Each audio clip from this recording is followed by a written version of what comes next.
ఈ దాడవకు సంబంధించి కూడా యూరియా కొరత లేదు.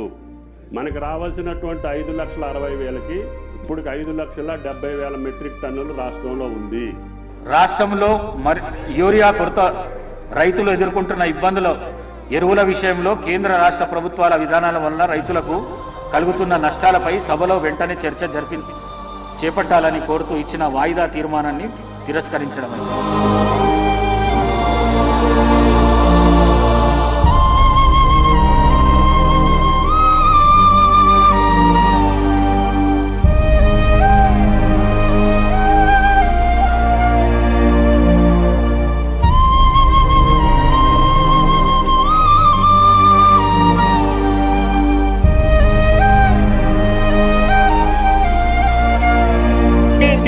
తిరిగి ఇప్పటికే నెల అవుతుంది, ఒక్క కట్ట కూడా దొరుకుతాను లేదు. ఏమైనా వచ్చింటే గొడ్లకు గేదినట్టు పంపిస్తారు. ఎన్ని గంటలకు వచ్చినావు? నేను రాత్రి 3 గంటలకు వచ్చినా, ఇప్పటిదాకా వస్తే ఒక్క కట్ట కూడా దొరకలే.